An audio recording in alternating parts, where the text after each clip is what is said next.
Welcome back to Rising Star Podcast every Friday, 8 a.m. Central Standard Time. Today, we're going back to the book, 0 to 6 Figures. I've done 5 chapters. We still have 3 more, Chapter 6, Chapter 7, and Chapter 8 of the book before we go back to episodes where I'm just talking or I'm interviewing or whatever, right? So as I'm reading this, we have 3 of our Ultimate Agent contestants, by the way, that are actually sitting downstairs waiting to go jump on the private jet in the morning and go to fly to a undisclosed location, be on a private jet, a mansion, tons of leads, mentors, and really film our first ever, probably the first ever in insurance, by the way, reality TV show for insurance agents. It's going to be insane and epic, and I'll keep you posted because it's something you will not want to miss. So let's jump to the book, 0 to 6 Figures. Chapter 6, your activity defines your outcome. You are in control of your sales destiny, and your outcome as a salesperson. Are you killing it? Or are you missing the boat on where you want to be? There's one way to guarantee everything you want, and that's activity. Remember, if it is meant to be, it's up to me. And that's a very good thing. When you put in the activity necessary to reach your goals, you will achieve them. But activity is the key here. So let's talk about the things you need to do to make your dreams a reality. Accountable to yourself, accountable to others. It is one thing for you to believe in your goal, it is another thing to write down your goal. It's an even crazier thing to make them public. I believe in making goals public, which is why I've shared my goals with you already. Another goal I have is to get my companies to make $1 million a month. I'm making it public because I'm putting pressure on myself. I know people believe in their goals and believe in themselves. I've found that people attain their goal when they make it public. Side note, our total company revenue is well north of that already since writing the book, by the way. For example, when we hosted our first 8% Nation conference, I had no clue what was going to happen. If I wouldn't have made it public, I never would have committed to doing it. Holding the conference was a lot of work, a bunch of money, and I wasn't even sure we were able to pull it off. We didn't know anything about throwing a conference, but as you grow and do new things, you learn. You figure it out as you go. The point of this example is you learn what you need to do to achieve your goals when you make your goals public. We really dug deep to make it a reality, and it worked because we held our conference every year since 2018. But you have to start by making it public. I can't say enough. You must make your goals public. The best way to keep yourself accountable is by having accountability partners or mentors. These people need to be where you want to be. They're more successful. They have it figured out. They know what they're doing and thus can help you hold you accountable. The idea is to share your goals, whatever they are, with your partners or mentors so that people know your goal and they're going to hold you accountable. For instance, if someone I know has a weight loss goal and they're not doing things to get closer to the goal, then I'm going to tell them. If I'm an accountability partner or mentor, if I care and they want me to share, then I'm going to tell them because they're not getting closer to their goal. They're screwing up. They're making a mistake. They aren't serious. When you make it public, people focus on your goal and they watch you. They watch to see if you are going to be disciplined enough and consistent enough to hit it. So have some accountability partners, your wife, your friends, your mentor, your coworkers. Have a mentor to track everything with you and keep you accountable and honest to follow through on this goal. One thing I did at an early age is if I had a contest or I wanted to make $100K, I would write it down. Hey, I'm going to make $100,000 this year. I wrote it down. I signed it. My father signed it, and I hung it up in my office. That's accountability. Having a goal and breaking down the numbers. Goals. Goals are the most powerful thing you can have. I love thinking big and setting crazy targets. What do I want to achieve, and how do I get there? Breaking down the numbers of your targets so you know what you need to do every step of the way to hit those targets. And then I take action. I make it public. I have accountability partners. I make myself accountable. I hold myself accountable. I put a lot of pressure on myself. Goals are the only thing that can take you to another level. Without goals, I would not be where I am today. So I'm super excited to introduce this chapter. Let's dive in.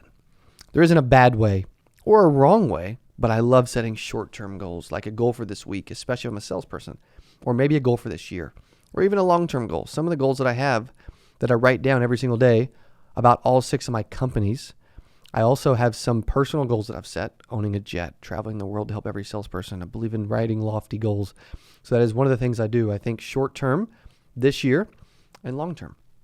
Goals are super important, but you have to know how to set them. So figure out what your goals are. Take a second right now and think about your personal goals. Goals you want to hit every week to hit your annual goal. Like when I was a brand new agent, my goals were to make 100K my first year as an agent and to earn $1 million before I was 30 years old. By the time I was 28, those two goals were achieved simply because I set them, broke down how to get them, set up a system to achieve them, and I had accountability. Remember to think big. When I talk about thinking big, I mean thinking big. Most people think way too small. What do you want to happen? And I don't care how big it is. If you write it down, if you personalize, if you believe it, and you remind yourself of it every single day, no matter how big it is, you've got a way better chance of achieving it. So my challenge to you throughout this whole chapter is to think bigger. Think bigger than you've ever thought before. Dinky little bitty goals won't get you anywhere. If you write down 50K, I'm going to come through this book and shake you and wake you up, because this chapter is all about thinking big, taking yourself to a whole nother level and doing more. You have way more potential than you realize. I didn't realize I would be where I am at 30, 31. And when I look back in 10 more years, I'll probably laugh at where I was. I'm telling you, think big, bigger than you've ever thought. And I promise you it'll pay off. So do not overlook goals. Now that you know how to set them and that you should be setting them, we are going to go into more detail. Target. You must set a target to achieve whatever it is you want to achieve. I believe in setting big targets often and hitting those targets. What's your target? It's hard to have a goal if you don't have a clear target. I have a clear-cut target like I did when I first started in the business. Making 100 grand my first year, I did it in 8 months. Or when I wanted to scale one of my brands to $1 million a month, that is a target. You have to have a target. It has to be clear. It has to be concise. You have to be able to understand it, and it doesn't even matter if it is achievable. As long as you believe it is achievable, who cares what other people think? Set that target and go get it. But it has to be a clear target you can go get. Just because you've said you have a target and you've said out loud doesn't mean you're going to achieve it. You won't unless you break down the numbers and you know what to do to get that target. If you don't do that, then it doesn't matter. There are a lot of people on planet Earth that say, hey, I'm going to go do this. You probably know somebody. I'm thinking of somebody right now, actually. I promise I'm going to do this. But they never break it down, and they never put any action into it. So yes, you can set a target, but you have to break down those numbers after you set a target. What does it look like? Break it down. Let's say it's $250,000. I'm going to use that because I think that is the new 100K. If you've never made 100K, then make it 100K. But I feel like 100K 10 to 20 years ago is more like 200 to 250K now. So when I think about making 250 grand, I think about how to break it down like we talked about before. Divide your target by 50 weeks, so you get 2 weeks off in a year. That's $5,000 a week. If you work 5 days a week, that's $1,000 a day. Right now, you're probably thinking, "Oh, I can make $1,000 a day." But 8 seconds ago, you were thinking, "I can't make $250,000 this year." If you can make $1,000 in a day, then you can make $250,000 in a year. It goes back to consistency. But you have to break down those numbers. But I mean, break them down even further. Know your numbers. How do you make $1,000 a day? Set, sit, sell. Let's say your average sell is $1,000. Guess what? You need 1 sell a day per day.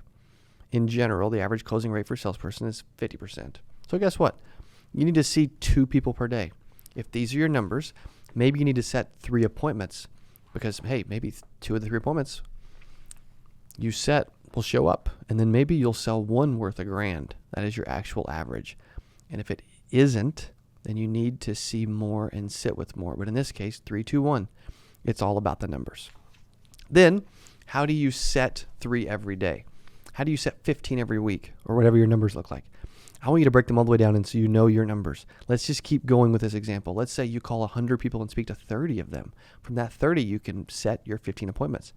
So again, when you know what your numbers are, you will more easily get to your goal.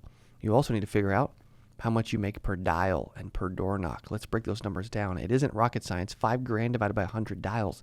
Everyone I know can do that. Come on, man. That's $50 a dial.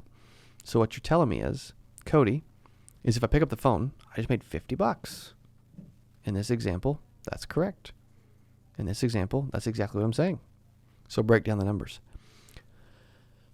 Know it down to the dial, down to the door knock, down to what you need to do every single day and every week to hit this target. And it makes it so much easier if you know it and if you're consistent with it. That is my triple S system. Set, sit, sell. Set 15 appointments, sit with 10, and sell 5. Take action. You've set the goals, you've crunched the numbers, and you know what you need to do, right? Here's the problem with all of this. Now it is up to you to create the action.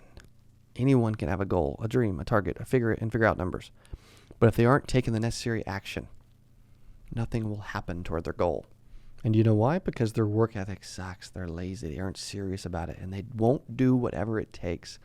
All the things we talked about earlier are coming back full circle.